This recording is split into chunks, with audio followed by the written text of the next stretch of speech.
I've been using this Color Finale Pro plugin for about maybe 6 months, and I absolutely love it. I did make a video about how to color grade with only the built-in tools in Final Cut Pro, which I'm gonna link here or here. I don't know which side. But anyway, I color grade with the built-in tools. I showed you how to do it, but this tool, you're gonna like it. Let's get into this video.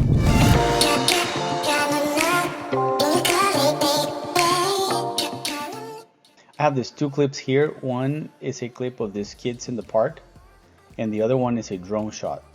We're going to color grade this using Final Cut Pro and the plugin Color Finale. After we install Color Finale, you will go to the effects panel, select Color Finale, and drag the plugin into your footage. I'm going to give you a quick walkthrough on what we have here. First, we can do the base corrections such as exposure, contrast, and pivot. The exposure has this auto exposure feature where you can click on an image to get the pixel value and it will do an automatic. I like doing it myself with the Luma waveform. Then we have a white balance correction. What I love about this part is that you can select the color picker, find a white spot in your footage, click it, and it will adjust it automatically. Or you can drag to the blue, make it colder or make it warmer. Then we have the sharpness. If you're shooting S-Log or C-Log, this can help you get your sharpness back. Now this is where it gets really interesting. Go to edit layers. Now you have this panel here where you can use different tools. We have color wheels, we have curves, vectors, and HSL curves. I use the color wheels to adjust the exposure. These are my shadows. Remember, we can drag them down. And these are my highlights. Bring those up a little bit until we see the 100, and our midtones that should be between 36 and 75. We can see before and after. We can notice how the colors pop a little more. Then we're going to go to our next clip, the drone shot. Make sure you've selected the clip, add the color wheels, and do the same thing. Bring your shadows to almost touching 0 and your highlights up to almost touching 100 so we don't lose any information, and adjust our midtones before and after. Now that we have our base correction, Color Finale comes with these 2 adjustment layers. I will use the look grade over both of my clips.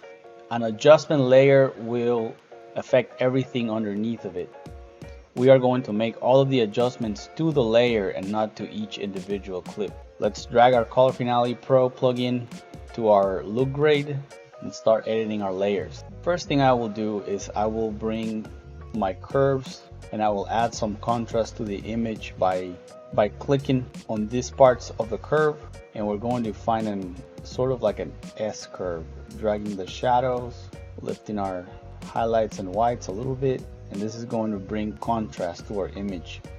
Personally, I like to lift my blacks a little bit, and it gives my footage that faded look, and we can see the changes before and after. With the color wheels, we can add some teal to the shadows by pulling the center towards the teal part of the color wheel.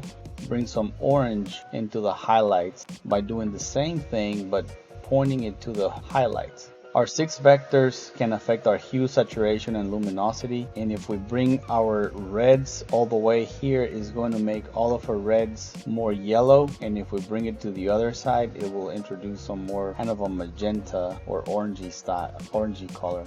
Same thing with our green. With the blue, I'm going to pull it towards the aqua. We're going to reduce the saturation. Same thing with our green, reduce our saturation. And our luminosity, I don't want that bright green sort of middle of the day looking. Our aquas, we're going to bring our aquas more to this side and desaturate them a little bit. Purples, I will reduce the saturation completely. It's just my preference. I'm going to turn my yellows more into an orange to give it that golden hour sort of style. This is before and this is after. Before, after.